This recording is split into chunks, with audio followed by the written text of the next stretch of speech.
Francisco, it's Rex Broadcasting Wrestling Observer with Dave Meltzer and Bryan Alvarez. Are you ready? Are you ready? Let's get it on! Get it on! How's it going, everybody? This is Dave Meltzer. We're going to be here for the next 2 hours talking pro wrestling. Of course, we've got Bryan Alvarez here and a couple of guests today.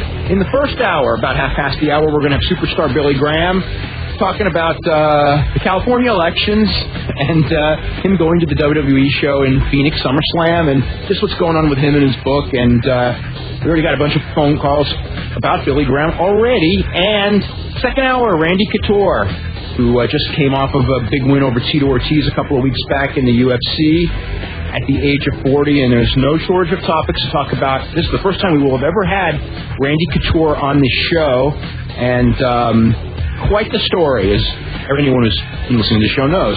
Bryan, how are you this week? I'm doing pretty good. You told me you're having a love-hate relationship with wrestling this week. Yeah, I am.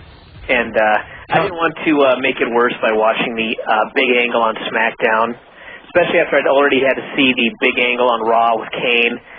So I skipped it. It was horrible. I didn't need to know how horrible it actually was. Well, you know, some people thought it was more horrible than I did. But it was horrible. There was a lot of horrible stuff. I mean, this was not...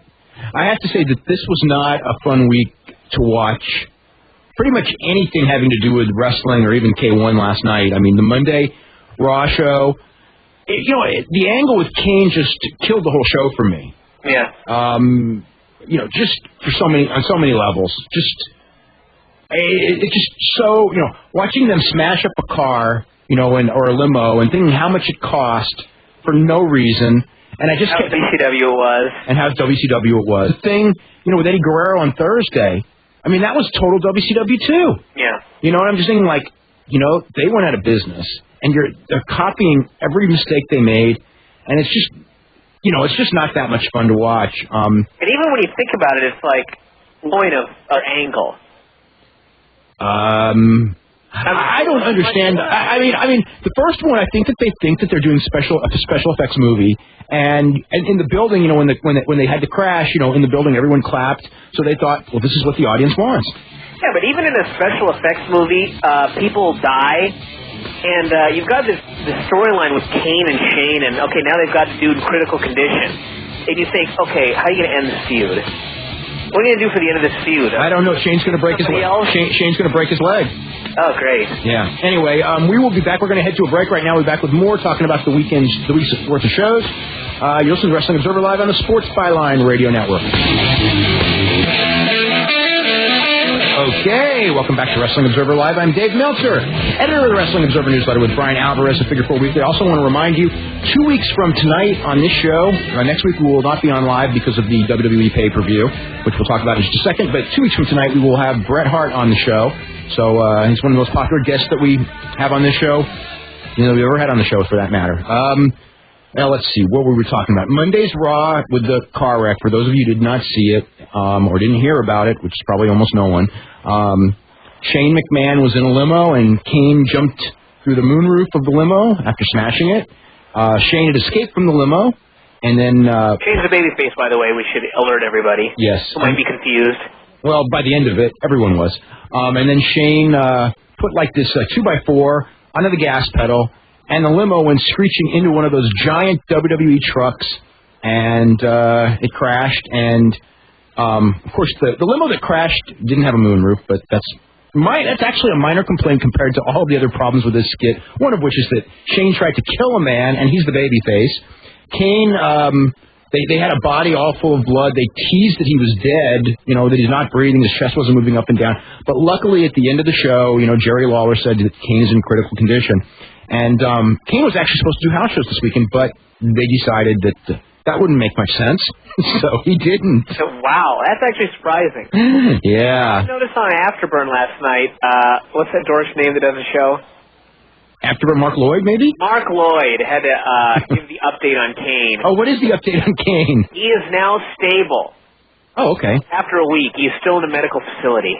An unnamed medical facility. Yeah. I guess. Good thing he wasn't working house shows as well. Yeah, I guess he probably won't be at TV this week. I'm sure he'll be on, in a week from Monday. Yeah, he heals fast. Well, they all do. Wrestlers heal faster than the normal man, as Don Fry once said. Yes. Well, Don Fry is going to be wrestling, what is it, next week? No, 2 weeks. Oh, boy. 2 weeks against Toshiaki Kawada. Yeah. Oh, boy. Oh, boy is right. And then Thursday SmackDown opened with one of the weirdest skits ever. When Vince McMahon goes, my wife Linda, this is Sable. Sable, meet my wife Linda. And I was just, I'm sorry, but it's too much for me. That was very strange. Yes, and I can't even talk about what I need to talk about on this one. Let's just say it was strange. Yeah. Linda McMahon is going to be in Stephanie's corner. Sable is going to be in Vince's corner for the I Quit match on this pay-per-view on Sunday. Just to make sure we could add some more buys. Yeah. Then see, Brock Lesnar and Undertaker. Now, the chain match, there's going to be it's not going to be a chain match, per se. It's going to be a chain hanging from the ceiling, and I guess they got to somehow, I don't know, get the chain, and whoever gets the chain first, maybe it'll be on a pole. Whoever gets the chain can then use it with Undertaker and Brock Lesnar for the title. Then we have Rey Mysterio and Tajiri, which, they're having good matches every night. That'll be good. Chris Benoit and A-Train, We've seen 100 times. Yeah, it's kind of a waste of Chris Benoit. Eddie Guerrero and Big Show, which kind of a waste of Eddie Guerrero. Maybe if he gets a win, it'll be okay. They kind of the window of opportunity on Eddie Guerrero, I think, is slowly dissipating. That's the right word. And then, of course, at the end, we had the skit where Eddie Guerrero sprayed the Big Show with smelly stuff that Bryan didn't watch. Nope. And then, of course, Wednesday we had TNA. Last night we had the K1, and that was weird, too. Bob Sapp and Francois Botha were both disqualified for hitting a guy when he was down in very similar manners, and those were the two main events, and the finishes were just terrible. And then, in the middle of the week, or actually not the middle of the week, but Tuesday night, we got the word that Tim Sylvia, in the last UFC show when he retained the championship against Gan McGee, that Tim Sylvia tested positive for anabolic steroids. So there will be a hearing on the 15th. Bryan, what are your thoughts as far as Tim Sylvia and the steroids and all that with the UFC? I have a thought about all fighters in general, and that is that 95% of them have no idea how to work out. Because in fact, I think that most people that listen to this show have this vision in their head of what someone on steroids looks like. And for some reason, there's so many fighters that test positive for steroids and still look absolutely hideous. Yeah, but that's just genetics in some cases. You know what, though? I don't even believe that, though. There's too many guys. If it were just Josh Barnett, that would be one thing. But there's only been two guys testing. There's only three guys who tested positive for steroids so far, even though probably 75% of the fighters, I think it would probably be fair to say, have used them at one time or another. Yeah, and I also think that Tim Sylvia's excuse that he gave was a little strange. Well, I don't believe it, but what are you going to say? I used him because I thought I needed him because I was fighting another really big guy. I know, but his excuse he gave of, I won the belt, I wanted to look better, is just as stupid. But there is something about looking good helping your marquee value. I mean, not that I believe it, I'm just saying that there is something to that, just like in wrestling. Yeah, but how stupid could you be to do that when you know you're going to be tested for it? I think that either he thought that he got it out of the system quick enough to pass the test, or he just figured, I don't know what he figured, to be honest with you. Yeah. I can't tell you. Maybe they figured that they knew what they were doing. I kind of wish he'd made some comment about how he drank a sports supplement and thus tested positive. Well, I think that's my current favorite excuse. That was one Bob Sapp used when he played in the NFL. That's right. Yeah. He had a nutritional drink. Yeah, that's a lot. We hear that one a lot. Yes. And I don't buy it almost ever. Let's see what else. Santo beat Super Parka in the mask match. I'm sure we had a lot, In a big shocker. Yeah, no kidding. Anyway, we're going to start with Jonathan in Savannah, Georgia. Jonathan, what's happening tonight? What's going on tonight, guys? Not too much. I have a couple questions for you, and I guess my first question is going to be, I caught Velocity last night, which is actually a pretty good edition of Velocity. I don't know if you... Yeah, I watched... I'd say I probably watched the last 15 minutes of it or so. The Charlie Haas match was pretty good. Oh, yeah, the Ray match was good, too. Ray and Canyon was... Yeah, I missed Ray and Canyon. I heard it was good. The Charlie Haas has really improved a lot. I mean, when I think of where Charlie Haas was, and Shelton Benjamin as well in OVW, and they were good there, But they are a lot better now. Yeah. But my question with that is, what's up with Canyon? Like, what's up with Canyon? They don't have any idea. That's the problem. Okay, I'm curious. Like before, or whatever. When I guess the last time we had seen him, it was like the Alliance stuff. I think was that. No, he did some TV, and then he came out of a box that one day. Oh yeah. He was singing Boy George, yeah. And was destroyed, never seen again. Yeah. They just don't. Is Vince like not? He's not well liked, or is he? I don't think it's that he's not well liked. I think that they just don't think that he's marketable, and he just kind of gets lost in the shuffle. It's like a lot of guys. Everybody but Triple H and UC, I guess. I guess my other question for you is about the Eddie stuff. I did catch it, and Bryan, you weren't missing much, so don't worry. That last part with Eddie. Why does SmackDown seem to be like Raw more and more like Raw every single week? With as far as backstage skits and. I think that the worst thing that happened was when that Angle Lesnar match didn't draw a good rating. They think it's time. Not just that match; it was that whole show was all wrestling. Yeah, that's right. That whole show was all wrestling, and it didn't do a good rating. And I think that even though there's plenty of Raw shows like last Monday and the Monday before that didn't do a good rating either, I think that kind of clicked. Because you got to remember, Vince McMahon is already predisposed into thinking that a pure wrestling show won't draw ratings. And you know what else? And he's probably right. But when that one didn't, I think that it confirmed what his belief is, and that is that. Yeah, but you know what? I think he's only right because that's. No. I don't think he's right. I mean, he's right in that. He's right because he creates it that way. Yeah. No, I don't. I think that a 2-hour wrestling show in the United States that contains nothing but wrestling will not do well. Oh, you need a lot. You need a wide variety of things. Now, I don't think you need these stupid skits at all. But Eddie stuff, you don't need that at all. But I think that he thinks that that's what draws people to wrestling, and he's going to give it. And he gave the other one a try. He gave everybody their 2 favorite wrestlers, and they gave them 60 minutes. And even though the rating went way up during that match, the rating for the show itself was not a good rating, and that's a match that they'd hyped for several weeks. And I think that may have clicked something into his head. You know what else I think about Vince is that you can never permanently change his mind on anything. No. You can't. He'll give you a chance, but he's going to wait for it to fail because he knows best.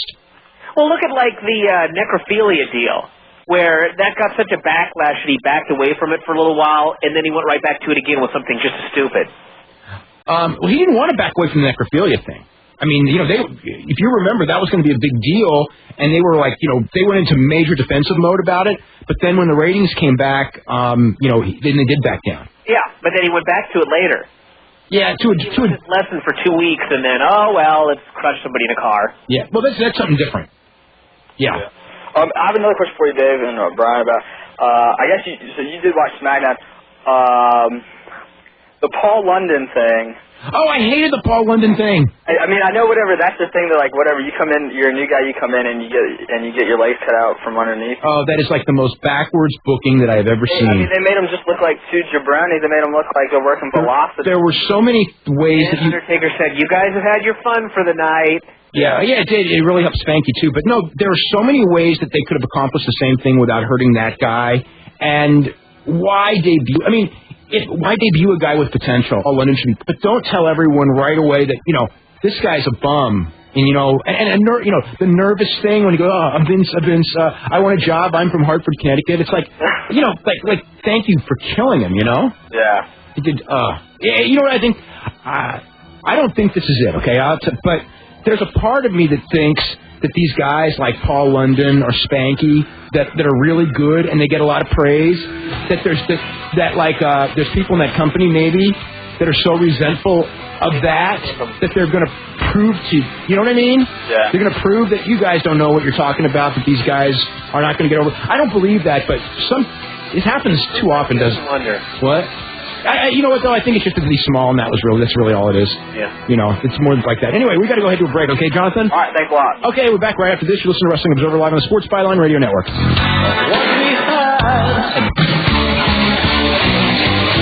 Okay, welcome back to Wrestling Observer Live. I'm Dave Meltzer, editor of the Wrestling Observer newsletter with Bryan Alvarez of Figure 4 Weekly. We're going to be joined by superstar Billy Graham. Just a couple of minutes. Second hour, Randy the Natural Couture. 2 weeks from tonight, Bret Hart. And anyway...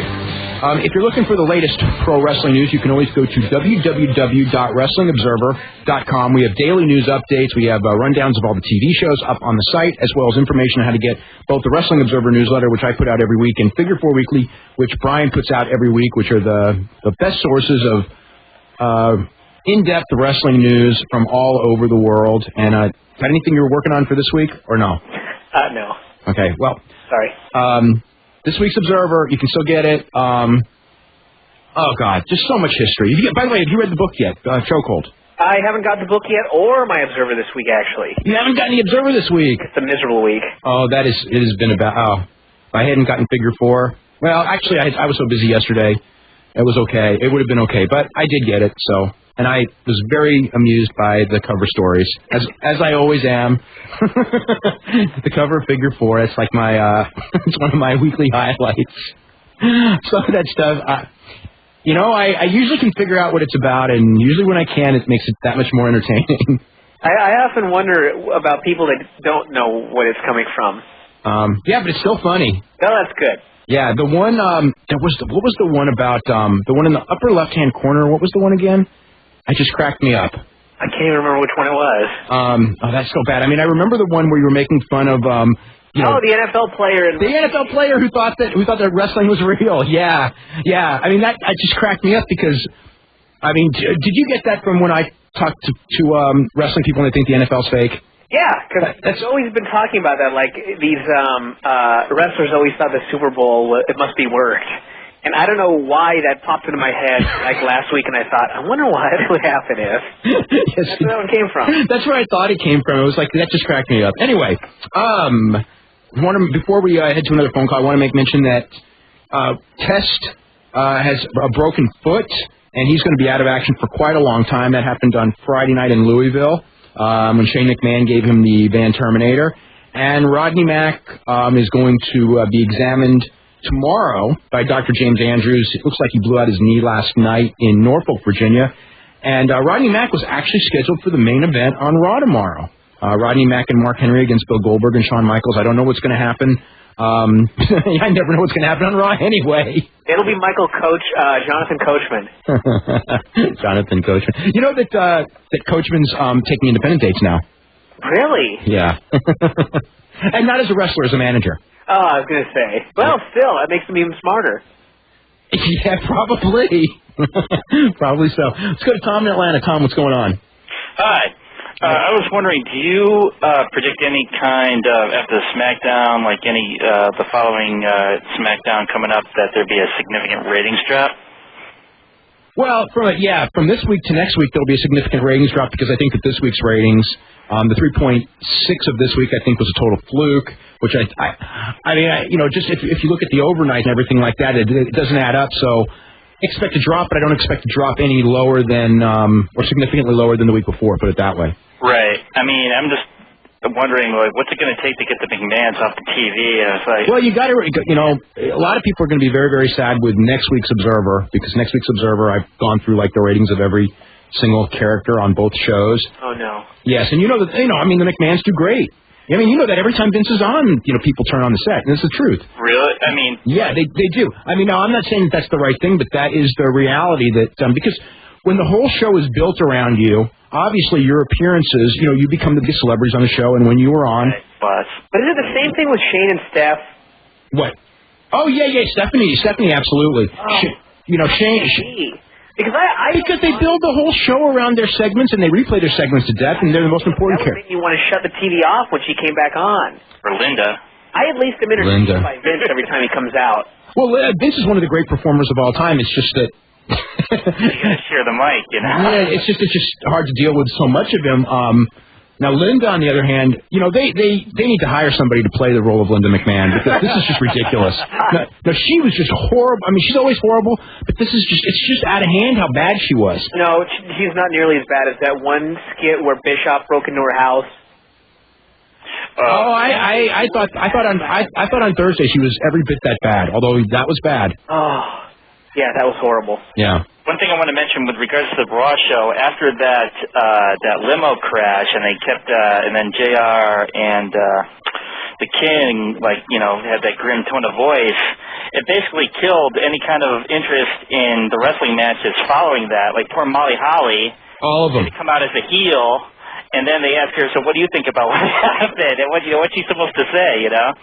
Yeah, what are you supposed to say? Oh, it was great. You can't say it was great because then it just makes it a cartoon. Right. And you can't say, oh man, I'm really sad because it kills you as a heel. Right. Yeah, so it's kind of like the role that Coachman and Snow are in when they're announcing. Well, no, you could say it's really sad because Kane was the heel. Kane was the heel. So that's right. So now you're right about that, but it's just still. Well, it still makes no sense. I was just saying. Yeah. One final thing, when Billy Graham, Pat Patterson, didn't want anything to do with him when he visited. Yes. All right. Good night. Okay. Let's go to Jeff in New York. Jeff, what's going on? What's going on? I just wanted to comment something on Sylvia. I know Josh Barnett rather. He obviously tested positive steroids. That didn't seem to have much of an effect on his fighting skills because he's still pretty dominant. He's still been very dominant. So, what's your prediction for Sylvia? I mean, how much of a factor really was in pretty much destroying Rico Rodriguez and then Gan McGee? I mean, you don't know, but just based on the way those fights went, I don't know that steroids had anything really to do with the fight with Gan McGee. If you really think about it, I mean, he didn't overpower him; he just punched him out, and I think he would have been able to do that either way. And with Rico, we don't even know he was on steroids for the Rico fight. Yeah, because he would have been tested after he won the belt, right? He would have been tested on that night. Yeah. So he must not have been on anything that night, or at least he got it. Or was that show not in Vegas? I don't remember offhand which city that show was in. I forget. Because if the show was not in Vegas, I mean, the only place they get tested is Vegas. Yeah. So, My other question is about Ken Shamrock. There was an interview with him, I think, 2 weeks ago, where they talked to him about, his fight with Tito, and he said that, he wasn't 100%. I think it was ribs or something like that. His knee. His knee.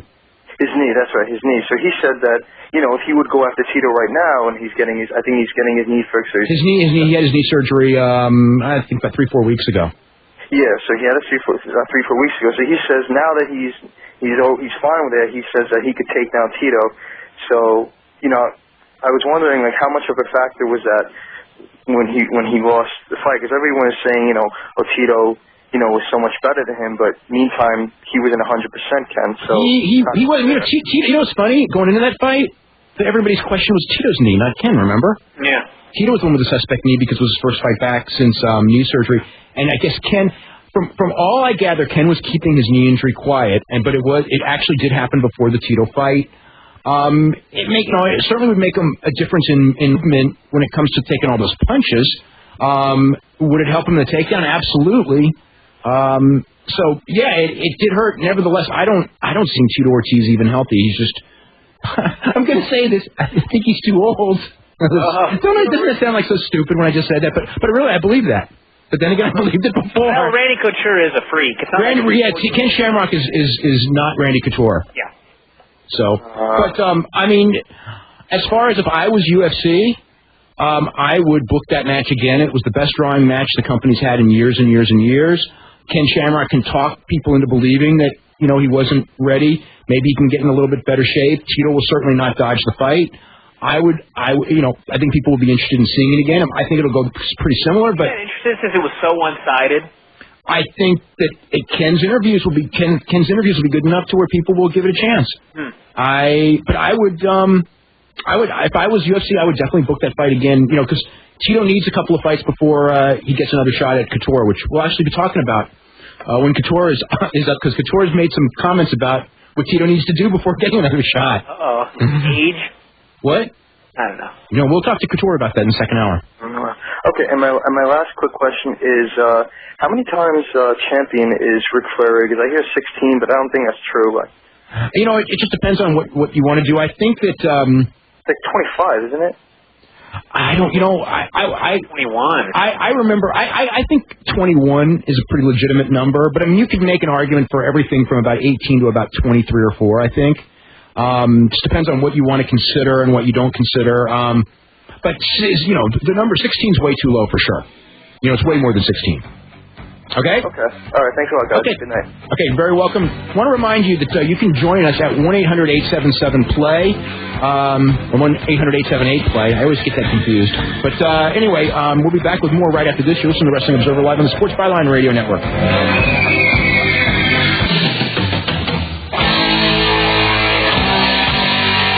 Okay, welcome back to Wrestling Observer Live. I'm Dave, the Wrestling Observer Newsletter with Bryan Alvarez of Figure 4 Weekly. And without further ado, let's go to Phoenix and superstar Billy Graham. Billy, how are you tonight? Dave, I'm real good. Thanks for having me on the show again. It's always a lot of fun, buddy. I appreciate it. Oh, hey, you're very welcome. We haven't had you on since you, I don't think we've had you on since you went to WWE, have we? Right.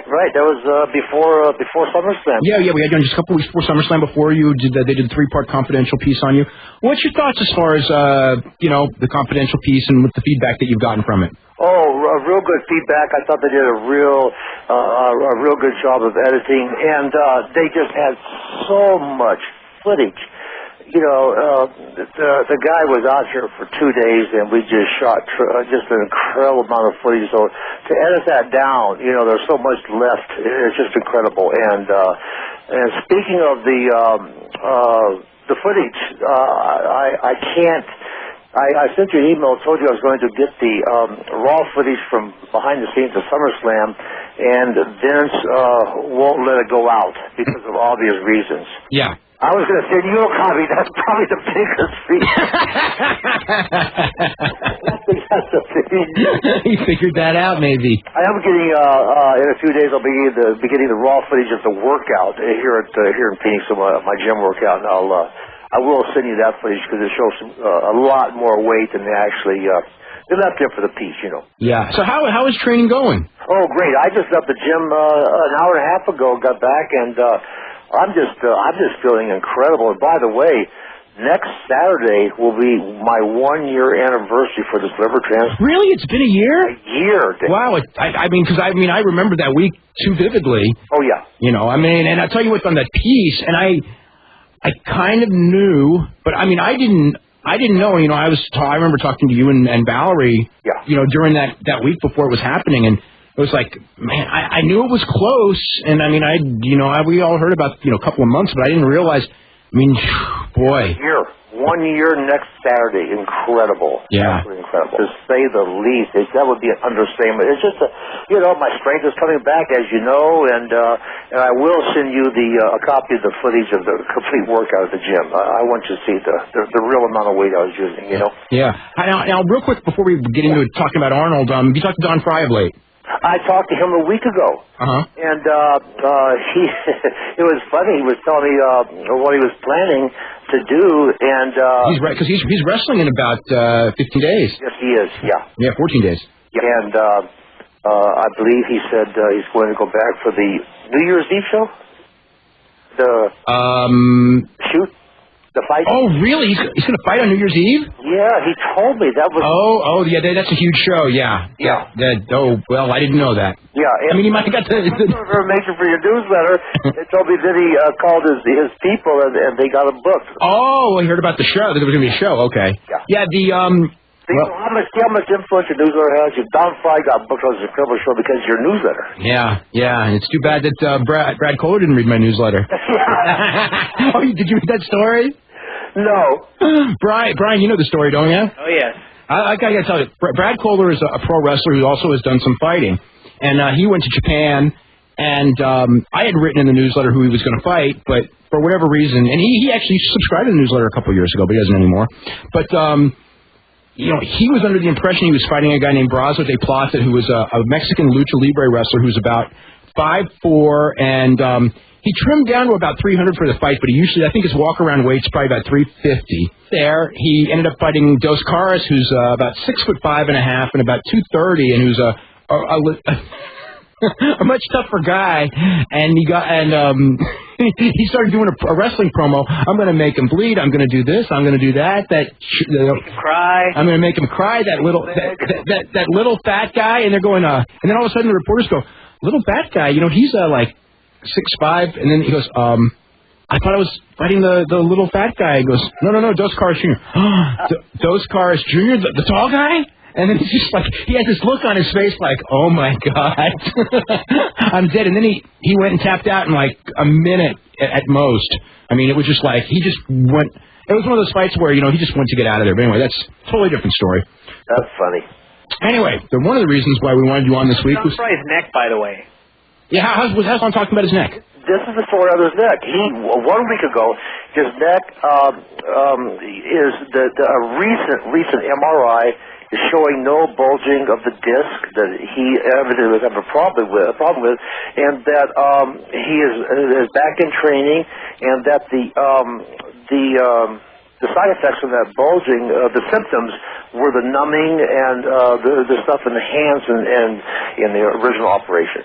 So it's nothing. Evidently, it's nothing new and nothing traumatic, and he feels that he'll be able to continue his career. Yeah, he's too tough. Maybe. Oh, I looked in his eyes. When I met him, I looked in his eyes. Man, this guy, I gave him a hug when we first met here in Phoenix a couple of weeks ago, about a month ago by now, and man, it was like hugging a pillar of rock. This guy is he's just incredible, and probably the nicest person I've ever met. Yeah. Oh yeah. Want to talk to you about Arnold? I think most people know this that. Billy and Arnold were training partners back in the old Mr. Olympia days, early 70s in Los Angeles. So you've known Arnold for, close to 35 years now. Oh, yes. I met Arnold in late 68 when he first came to this country. I have some incredible photographs that I'm going to send you, Dave, some copies of from 68, from an article that was published in Muscle Builder Weeders magazine. I actually have that. You have that mag? Somewhere, yeah, because some a bodybuilding magazine collector years ago. Actually, I don't have it. I'm sure I have it in the house. I don't know where it is, but I remember actually being sent a copy of an original issue of that thing from like 68, 69, because it was an article on you. Yeah, it was an article on me meeting Arnold, and Arnold getting a big pop on the sides of my arm. Yeah. It was incredible. And the photos, they're absolutely classics. And Valerie, we were looking at the photos the other day, and Valerie noticed that when I first met Arnold was at night. He just came back from Hawaii with Dave Draper and been in this country maybe a month, and came in Gold's Gym. I was trained, and we took photos that night, him freaking out over my arms. The next day, we took photos of he and I working out together, him spotting me on the bench, him and Franco Colombo, and he has the same clothes on from the night before. This is the story. This is really the story. The guy came here with nothing, and it's all make-believe in history now, Yeah, can you believe, when I think about you, it just blows my mind the people, between Hogan and Jesse and now Arnold. You got two governors. You got one of the most successful wrestler probably of all time, and Vince McMahon. And Vince McMahon, that's right. I saw Vince drive to Bangor, Maine when his dad gave him that town in a station wagon. Yeah.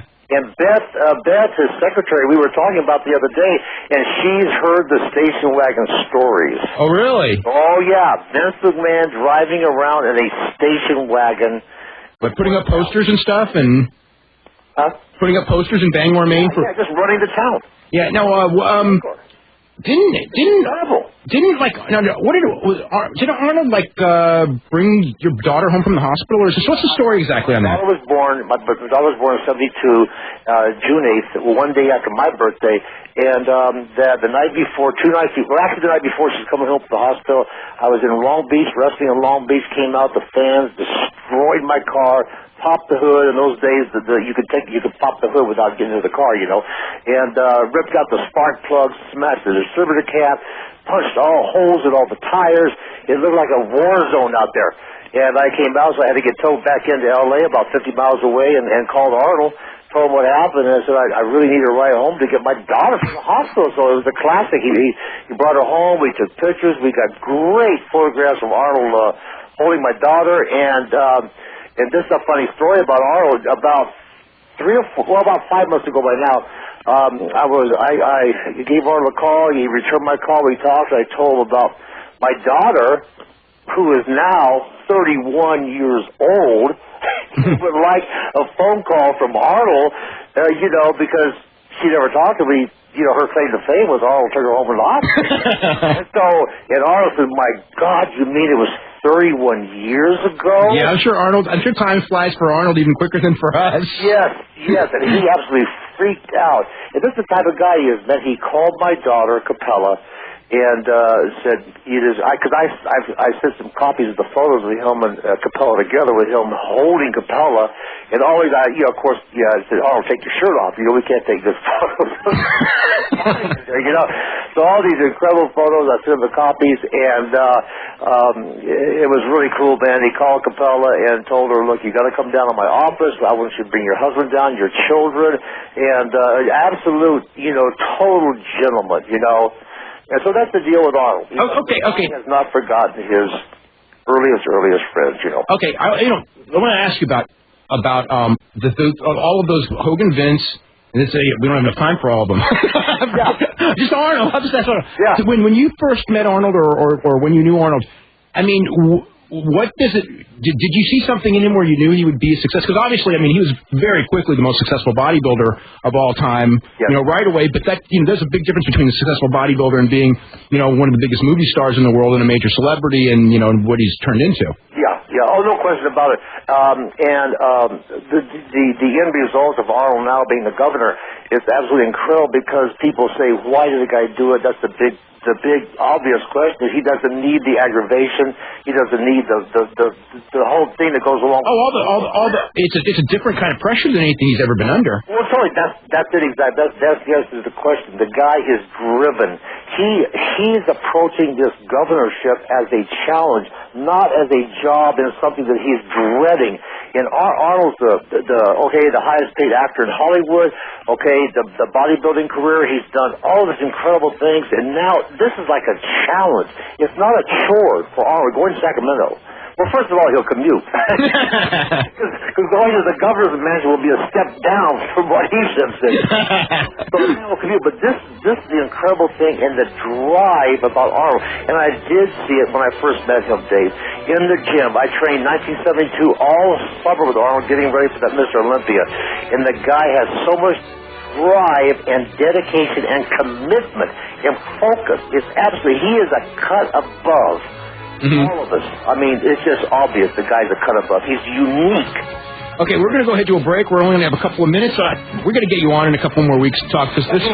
But anyway, we'll be back with more with Billy right after this. You listen to Wrestling Observer Live on the Sports Byline Radio Network.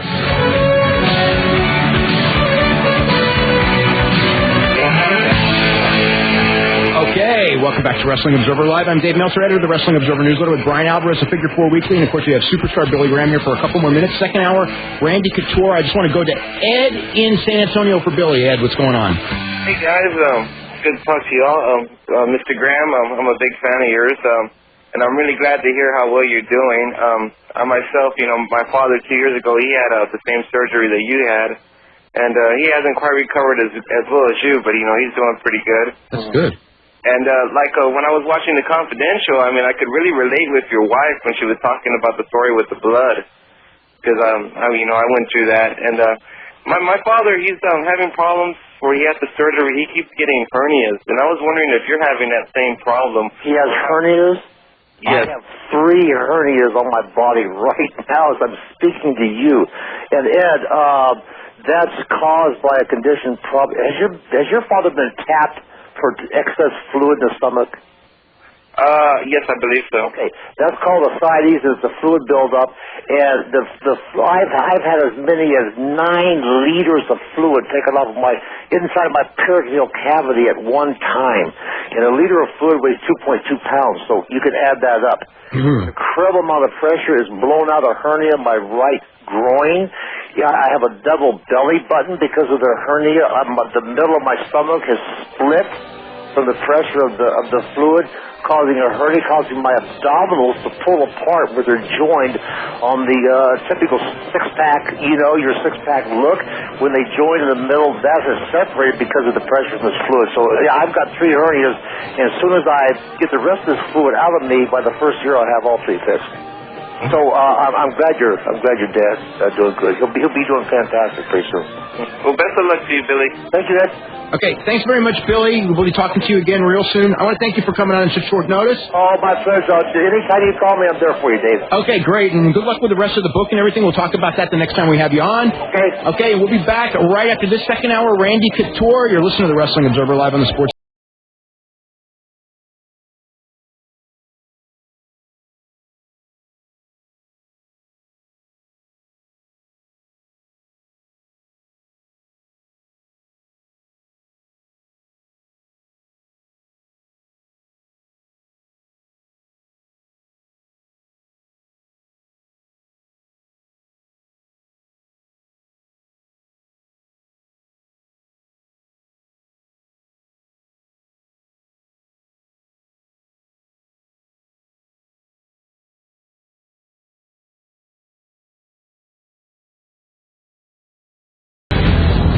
Welcome back to Hour 2 of the Wrestling Observer with Dave Meltzer and Bryan Alvarez. Are you ready? Are you ready? Let's get it on! Get it on! Okay, welcome to the second hour here of Wrestling Observer Live. I'm Dave Meltzer, editor of the Wrestling Observer Newsletter, with Bryan Alvarez of Figure 4 Weekly, and we're going to have Randy Couture up in just a couple of minutes right after this break. We're going to go right to the phones to John in Dallas. John, how you doing? How's it going? Going pretty good. I'm curious to know more about the Hogan TNA deal. Is there any more? He is not signed, but, I'm pretty sure it's going to happen. He's going to wrestle Jeff Jarrett. It's going to be November the 30th. The site is not determined yet. There's a couple of different locations they're looking at. And I think that they're going to do a storyline of, in all of Hogan's career, he's done every single thing that he ever wanted to do in wrestling, except his childhood dream, which is win the NWA title. I think they're going to do that, but I'm not positive. Well, you like that, Bryan? When he was on those loading docks. Oh boy, we're going to be seeing a lot of that, I think. Someday I'm going to win that NWA title. That's right. Well, when he was back on those loading docks, the fictitious loading docks, yes, that is what he would have been thinking, because that was the big thing. And when he started his career, his first title matches were against Harley Race. Yeah. So, in the Alabama territory. So you mean they're not going to do the Russo versus Hogan? Everyone says that they're not. I don't believe a word until it happens of what they're going to do. When you think about it, though, how could they do it? They have no footage. Because they can both talk and they assume everyone knows. Hey, they assume people know more than they know as it is. Well, I guess you're right with Piper and everything. Yeah, so... It's I'll tell you, as far as the Russo thing, it's up to Hogan. If Hogan wants to do it with Russo, they'll do an angle. And if Hogan says, I'm not working with Russo, then they won't. And, again, I don't know Hogan well enough to know his call, but the people who know him well enough say that he will not work with Russo, so we'll see. It seems like the NWA title storyline would be better to me. I don't know. Yeah, I think so, too. They're going to do a combination of both, though. The one thing about the NWA story is, at least... they would not be able to assume that everybody knows everything. They would have to start from the beginning. Yes. So that would be a huge positive. Yeah. The only problem with all this is that they don't have, viable free television to get it over, because if they did, it really is a pretty good story. Yeah. And, Hogan coming in, and there's a lot of ideas they're kicking around. I don't know what's going to come to fruition and what's not, but, it would... I've talked with some people, kind of in depth, and kicked in some ideas as well about how to handle this. And it really can be a good story, but, when it comes right down to it, without television, I just don't know how over it's going to get, even when you write a good story. Okay, I was also wondering, do you have any idea who Shane Douglas's guy he's going to bring in is, or? No, I don't, actually. I'm kind of confused about that, too. We got to head to a break now, okay, John? Okay. John, thanks very much for calling. We will be back with more with Randy Couture, as a matter of fact, right after this. You're listening to Wrestling Observer Live on the Sports Byline Radio Network.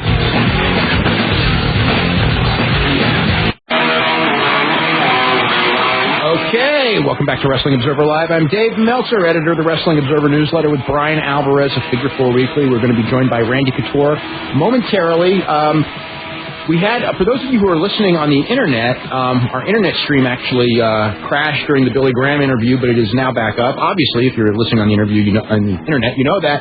You can listen to the Billy Graham interview between 3 and 5 a.m. Pacific time, which is a lot better Eastern time because it's 6 to 8 a.m. Eastern time on Monday morning. So anyway, for those of you who missed it, because actually that was quite a bit of fun. And we've now got Randy Couture in Gresham, Oregon. Randy, how are you tonight? Hey, I'm doing great. How are you guys? We're doing really good. You know, UFC, that was an amazing performance. In fact, your last two fights have been just an amazing performance as far as, I think the one thing, and I don't know, I mean, I don't even know as far as with you, how much this means to you because of everything, but the idea of someone 39, 40 years old, competing and beating guys in this sport drug-free, not that, you know, I mean, that it's just kind of mind-boggling because, you know, I've talked with fighters, and there's many young fighters who just have it in their heads, and you probably come across this, that you need it because everyone's doing it type of a thing. You know, I mean, not even that they want to do it. I mean, and I just find, like, you know, there's so many things that you have, I don't know if the word is overcome, but the mentality of, you know, being older and what you can do and all that, and it's quite the story. Well, yeah, you know, and unfortunately, I don't think it's just fighting. I think it's a lot of sports in general now. So many people are looking for a shortcut and looking for that the easy way to get what they want rather than do the hard work, and that's very unfortunate. I mean, you're, you know, what, you know, in your camp and everything like that. I mean, what is the mentality that you have? I mean, is it just coming like kind of old school wrestling and having trained for 30 years, where you just have the confidence that you don't need it, or? I come from a background where it wasn't a matter of needing it or not. You were going to be severely punished if you dabbled in that sort of thing, and it wasn't worth risking your career over.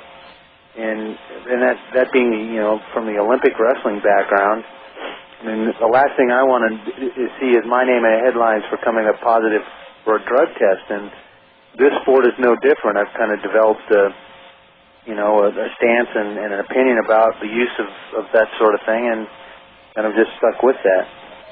Do you think the fact that you came close to the Olympics but never went to the Olympics is one of the reasons for your longevity, because it just kept the burning desire that maybe, because I know like a lot of wrestlers even like WWE with Brock Lesnar, you know, one of the things that happened with him was when he won the NCAA tournament, in his mind he accomplished a certain goal, and he didn't want to wrestle anymore. Although you know, you were national champion, you know, 3-4 times now. 3 times, I think, right? 4 times. 4 times, wow. Yeah, and yeah, that's certainly a goal that eluded me, and probably physically I could have kept chasing that goal, could have still competed in Olympic wrestling, but it just kind of got to the point where mentally I was just tired of it. I'd been trying to do it for 12 years, and certainly because of the fighting, I felt like I had something else I could go off and channel that energy into, and certainly financially a lot better for me, and so I just kind of let go of that dream, that goal to be an Olympic champion, and decided to pursue fighting full time, and I don't know if that increased my longevity at all. I think I've just been fortunate with genetics and never had any serious injuries in either of the sports, and really that's what's made me be able to compete as long as I have. In the pre-fight for Tito Ortiz, you know, you're pretty much a humble guy. You're not, you know, like someone who's like really braggadocious or anything about what you do. Yet, in that thing, I mean, do you feel the need sometimes, or you know, to kind of, you know, hype up the fight, or was it just because Tito was saying what he was saying that it just came out of you? Yeah, I think it was more a function of Tito saying what he was saying, and me having a pretty strong opinion about the whole situation and why I was there as an interim champion and all that, which Tito created that whole situation by his refusal to fight, and so I had a strong opinion about that, so it wasn't too difficult for me to step out and state that opinion, especially in the face of all the things that he was saying. So yeah, I'm not real big on trash talking or a braggart of any kind, and so it was a little uncharacteristic for me to even open my mouth at all.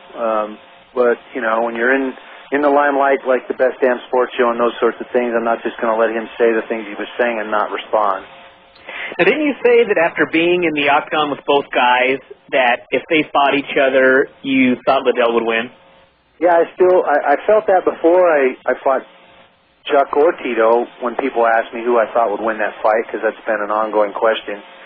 I felt Chuck would win, and now after fighting both of them, even though the Liddell fight only went 3 rounds, style-wise, as I analyze their styles and the way they fight, I think that Chuck would still have an advantage and come out on top in that fight.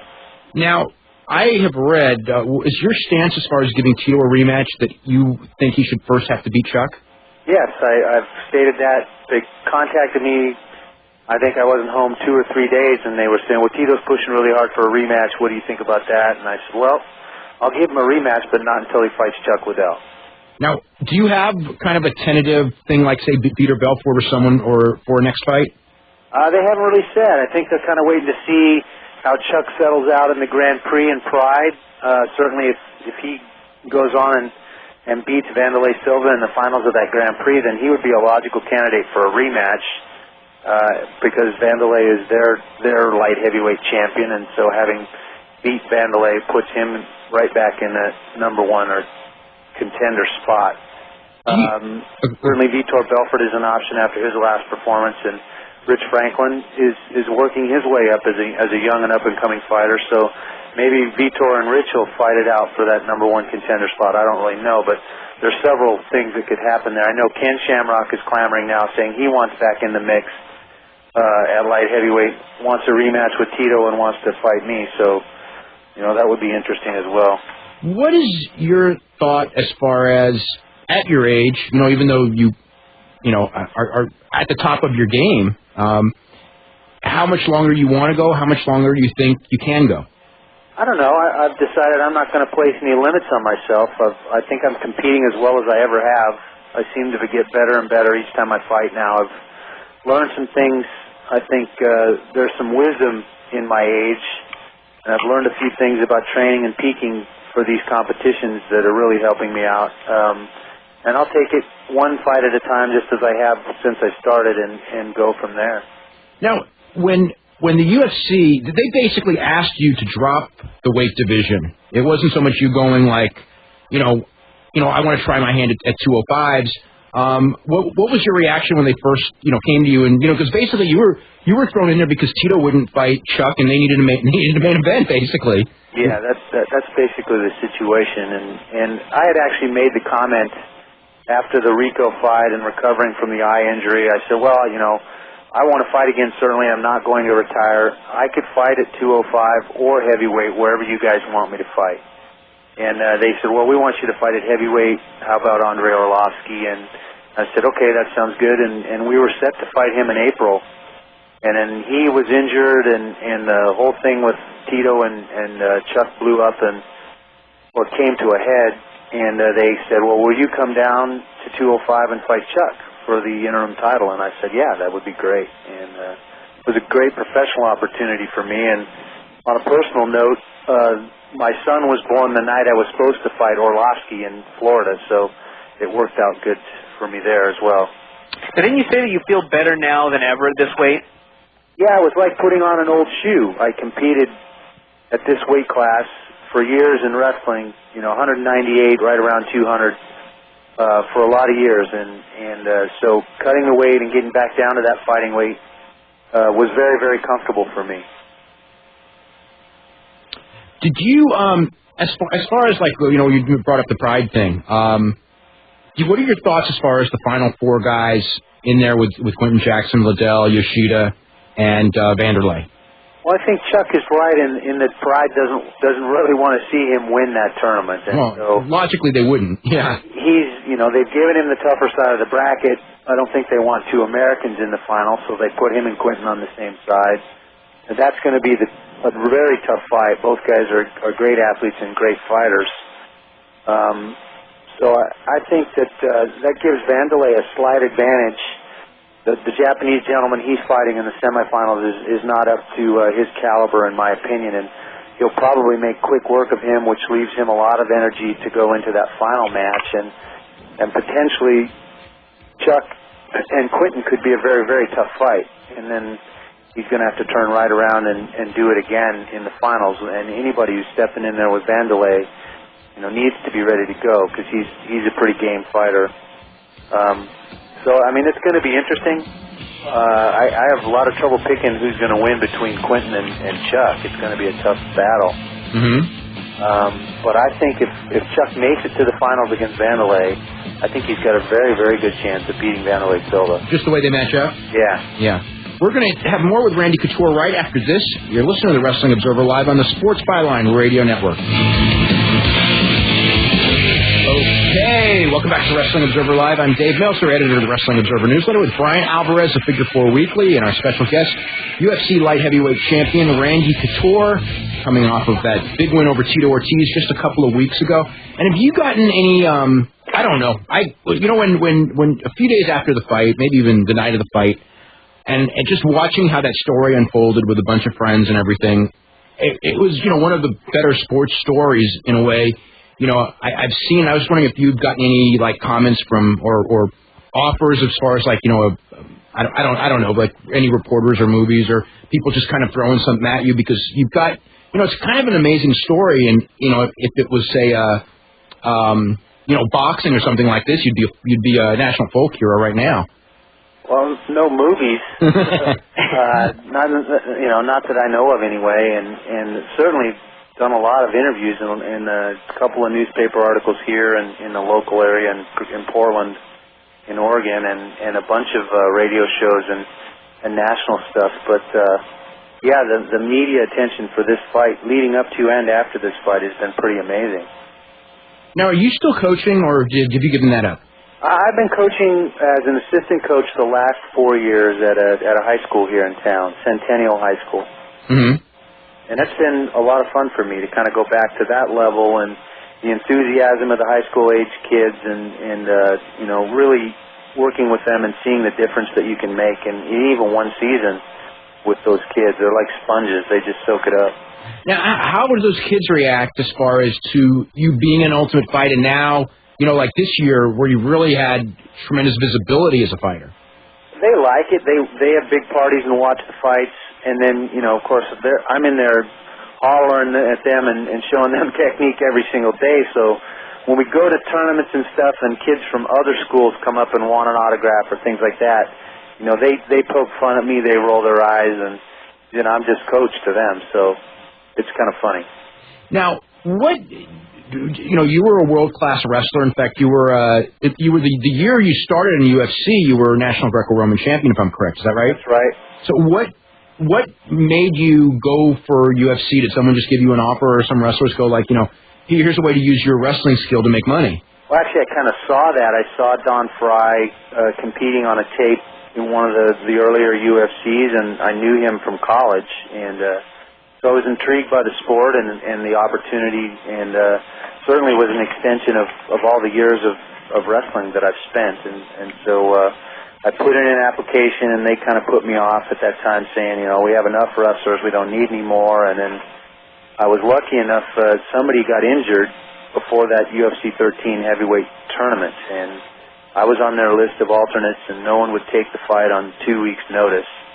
And I said, I'll fight. I was in shape. I was just coming back from Pan Am Games in Puerto Rico, and so I was in great shape, but hadn't really done any fight training, was just in wrestling shape, and fortunately, for me, it went well. Now, what did you have to learn? Because even though you can use your wrestling a lot in this thing, it's still a different sport.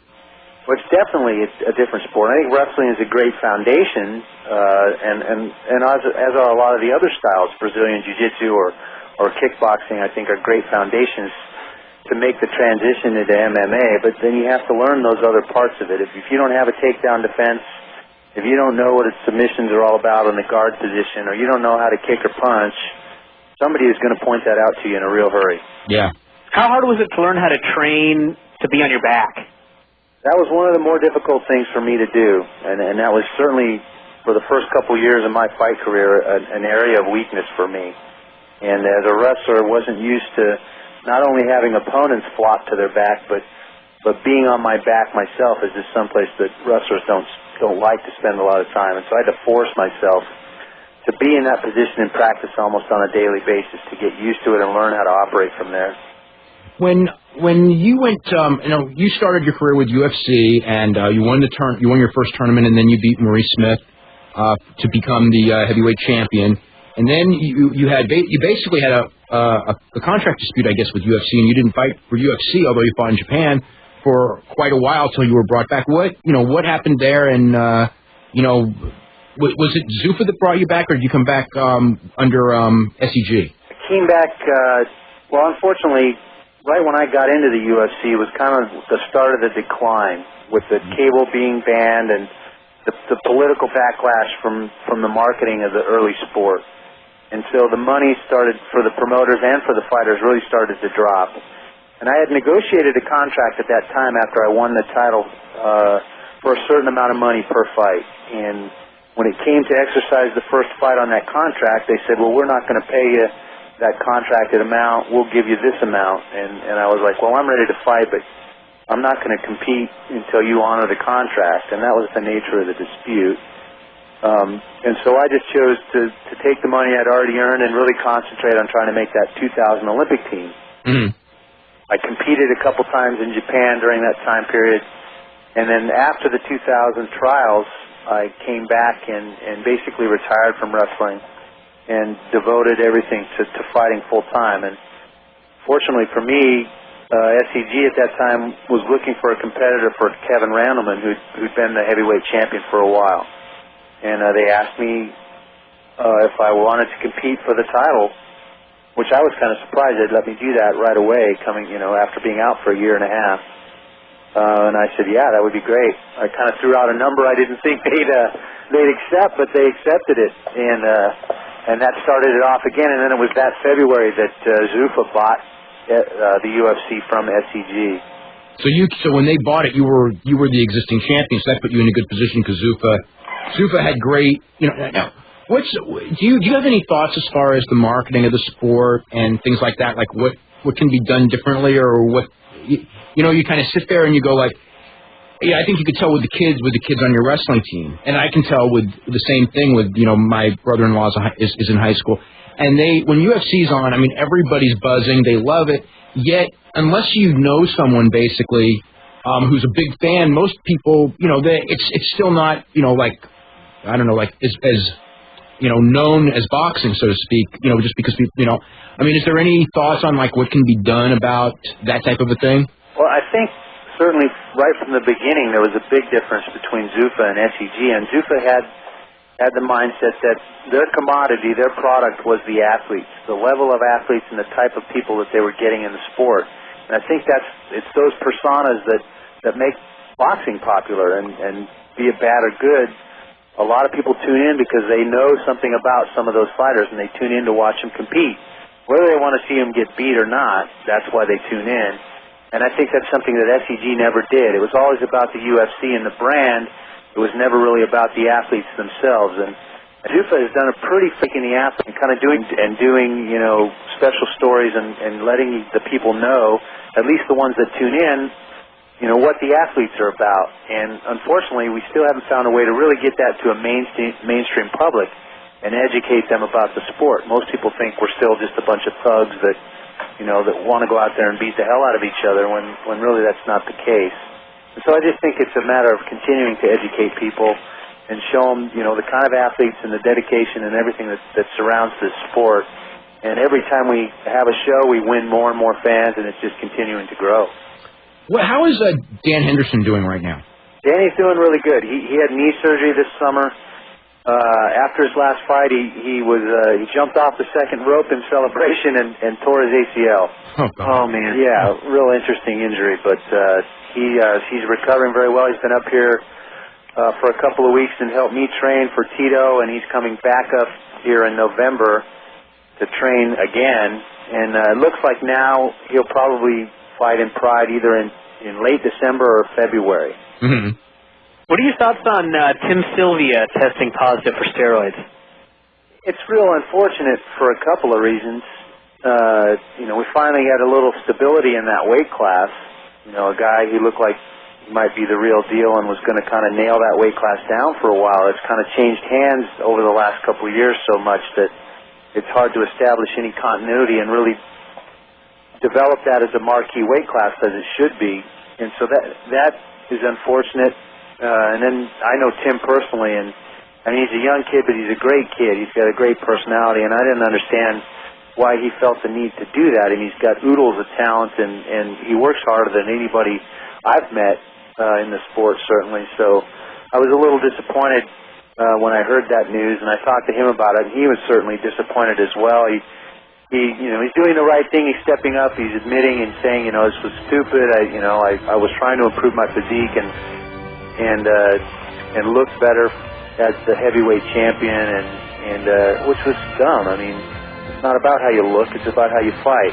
So I think he realizes he made a mistake, and he's willing to accept the consequences for that mistake, and hopefully, I mean, he's a young man, so he'll be back, and he'll clean up and be back in there. Okay, we will be back with more with Randy Couture right after this. You're listening to the Wrestling Observer Live on the Sports Byline Radio Network. Okay, welcome to Wrestling Observer Live. Welcome back, of course.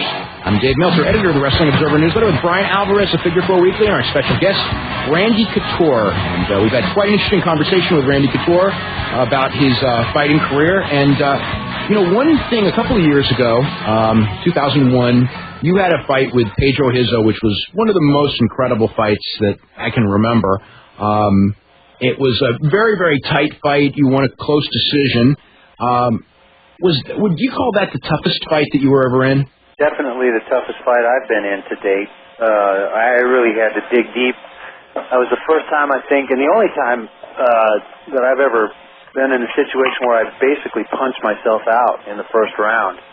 I was sure John was going to stop the fight. I'd cut Pedro pretty good and had him against the fence and spent a whole bunch of energy trying to finish the fight. And then John didn't stop the fight, and consequently I had to come out for the second round. And I paid the price. I took a lot of leg kicks in that fight and really had to dig deep and be aggressive and finish that fight. And I think the thing that surprised me most about that fight was that it was a unanimous decision. I felt like I'd won the fight. I'd won 3 out of the 5 rounds, and probably a 10-8 round in the first round. But I was really surprised that it was a unanimous decision versus a split decision. Because I remember that the thing with that fight was, it went back and forth. There were, I think that after certainly at the end of the first round, I remember watching, going this fight's just about over. You had won, and then there were other rounds. I just thought you were just hanging on, and I didn't know if you were going to last the next round. Yeah, and you guys both lasted the whole fight, and it was it was really a war. It definitely was. I didn't walk quite right for about 3 weeks after that fight. I took I think 10 or 12 kicks to my left thigh, and my left thigh swelled up real bad, and that was kind of the turning point for me. I realized at that point that I was really going to have to spend a lot more time learning how to kickbox and be a more effective striker, both offensively and defensively. And that's when I started training with Mo Smith up in Seattle, and made a huge difference in my ability and my fight game. Now, what are you, looking back at your fights with Josh Barnett and Rico Rodriguez that you lost in 2002, do you look back on that and go this is what I did wrong in training or in fighting? Because in both of those fights, certainly at the beginning of both of those fights, it looked like you were on the way to winning. And was it just the giving up so much weight? Or looking back on those 2 fights, what's your thoughts? Well, I think weight was certainly part of the factor that went into that. I think at that time I still had a propensity for overtraining. I think I trained too hard the week of those fights and didn't allow myself to recover. It's really hard, for me walking around at about 225, 226 at that time, to find quality workout partners that were, in the 250 and 260 range to compete with on a regular basis and get used to pushing that weight difference around. And so, early in the fights I felt like I was in control and doing the things that I wanted to do, and as those fights wore on, it became more and more difficult to move those guys around and to maintain good position and get out from underneath them in both cases when they managed to get on top of me. I certainly had to evaluate those performances and figure out what to do better, and that kind of started the process for me of trying to think differently and go back to wrestling and think about not so much being a jiu-jitsu player and trying to fight for my back, which I spent a lot of time learning how to do, but to think of it more as wrestling and what would I do in a wrestling match if I ended up on the bottom. I'd be working my butt off to get back up, and really focused on it that way and started developing tactics and ways of scrambling and getting off of my back, getting back to the neutral or top position.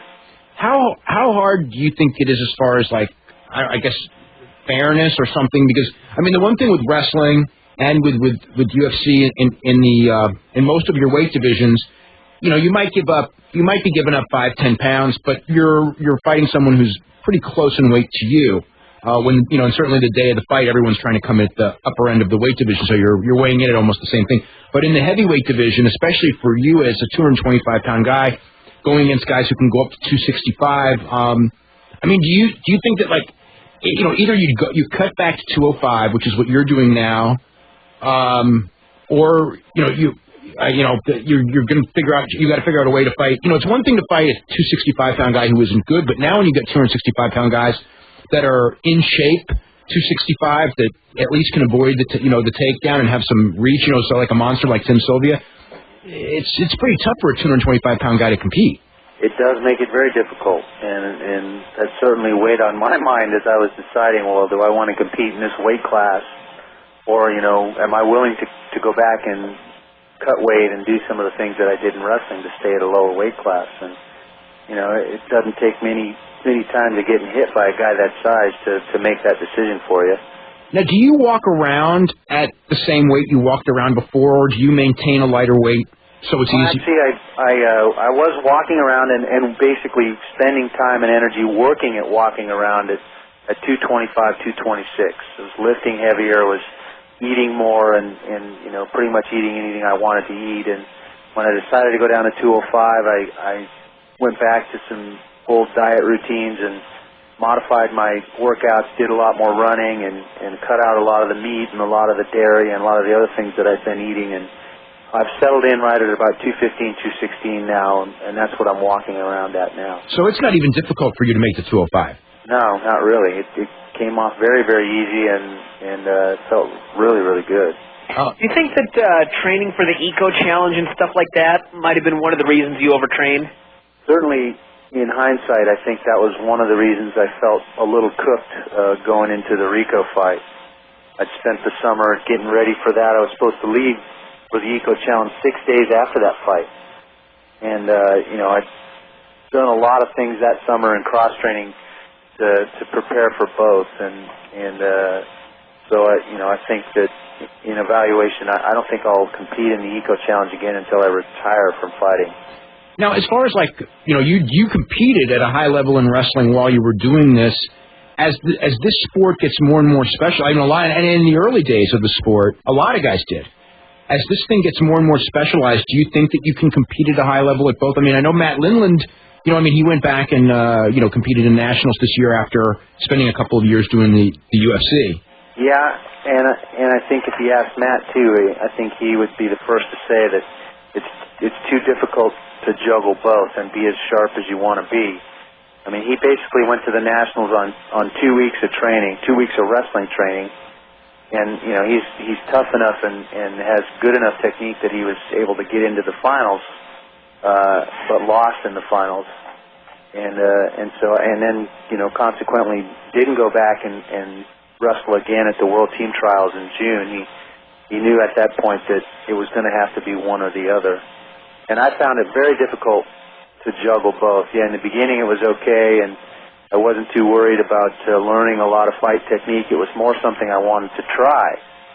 And then I found myself standing there holding the heavyweight title belt. And so at that point, I kind of had to start juggling the two. I wanted to, you know, keep that belt, but I also had aspirations of making that 2000 team. And when I was doing one, the other one was suffering. It was hard to do them both.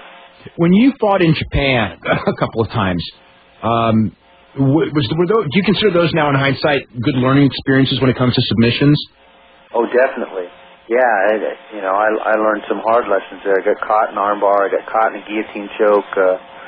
You don't take anybody for granted in this sport, and you really, just about the time you think you're it, somebody hands you your butt. So, I definitely learned some valuable lessons about competing and found some areas of weakness again that I needed to work on and continue to progress as a fighter. Do you think that with, the nature of this being, really a hybrid of 6 or 7 different sports, really, and everyone's going to have their natural strengths or weaknesses, whether it's what they started out as, even people who start out as, now start out specifically as ultimate fighters, they're still going to be stronger in certain areas. Do you think it's possible, like, in the old days with boxing, where you would have like an undefeated champion who dominates a weight division? Do you think that someone could be that dominant, or do you think that, just by the nature of the different type of opponents that everyone's going to have a weakness and someone's going to figure out a way to exploit it at some point? Well, I certainly believe that anybody can be beaten on any given day, but I think it's within the realm of possibility, that especially with the young athletes that are coming into the sport now, that are training specifically for the sport and developing such a well-rounded game, that somebody's going to step up and be dominant in one of these weight classes. Matt Hughes has been pretty dominant in that weight class for a while now. That's true. I think that's certainly going to happen, and that guy's going to be the next superstar in our sport. Where, at the end of the fight, you spanked Tito Ortiz. Was that something that you would? Where did that come into your head? I couldn't imagine myself being in that position in a million years in that fight, and it just popped into my head at the moment. He tried to roll to my leg, and I kind of had him trapped against the fence and settled in there. I could hear my corner yelling, 30 seconds left, 30 seconds left, and the only thing I could see was his butt, and it just popped into my head to spank him on the butt, and so that's what I did. I don't think anybody else, if it had been anybody else other than Tito, that would have probably never entered my mind. But because of everything that has gone on with Tito and his general persona before the fight, I kind of felt like he needed a spanking. At what point in the fight, or even maybe before the fight, did you feel you had it won? Well, I had the first inkling that Tito was nervous at the weigh-ins. When we squared off, kind of the face-off they did after the weigh-in, I realized at that point that he was nervous. And I hadn't gotten that feeling from him in any of the interviews or any of the times I'd seen him before that, but he really wouldn't look me in the face, and he had a little sweaty upper lip thing going there, and so that was the first time I thought, well, maybe I'm in this guy's head a little bit. And then the takedown at the start of the 4th round, right off the bat, I think was the point where I felt like this fight is over. I kind of just felt some of the spirit leave him, and kind of rode him out from that point on. Yeah, because I think early in the fight, he was, as he wasn't doing well, I think in his mind he was waiting for you to get tired, figuring, that was going to happen in the later rounds, and maybe in that 4th round it was just like, oh God, he's not getting tired, and I can't do anything. Yeah, him and everybody else in the arena was probably thinking I was going to get tired.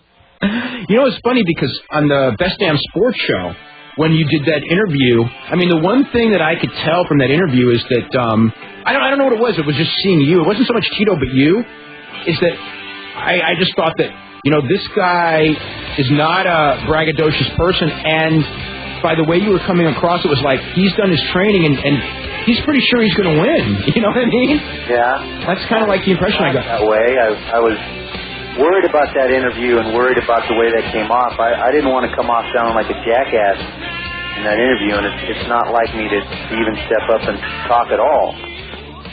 So I'm glad it came off that way.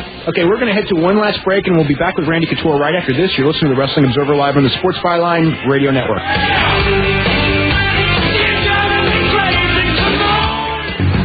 Okay, welcome back to Wrestling Observer Live. Dave Meltzer, editor of the Wrestling Observer newsletter, with Bryan Alvarez of Figure 4 Weekly. We're here, of course, with Randy Couture. We only got a couple of minutes left. I wanted to ask you, we talked a little bit earlier about your diet and everything. What are you on a pretty strict diet year-round, or do you change your diet leading into the fight? It certainly tightens up leading into the fight, and when my peaking phase, generally I like to have at least about 8 weeks to peak for a fight. I had about 10 or 11 weeks for this fight, I think, but that's kind of when, you tighten things back down, you cut out maybe some of the cookies or other things that you do that maybe occasionally you get to do and enjoy, and really kind of sharpen things back up and cut out, I still eat meat, but I try to eat lean meat and no deep fried food. I don't eat any dairy. I cut out a lot of the red meat, go to chicken and fish mostly, and eat a lot of green vegetables. And I think that's the most important part is the greens, the part that we miss most in our diets. And that allows your blood to carry more oxygen. I had heard from some people in the fight world who said that you were actually harder to take down at 205, as far as, maybe this came from training partners, it's kind of third-hand information, but they were saying, you were harder to take down with a lighter weight than you actually were at the heavyweight. Do you think that's right, or? Well, I found a couple of things interesting in that, I was a lot quicker and a lot more mobile walking around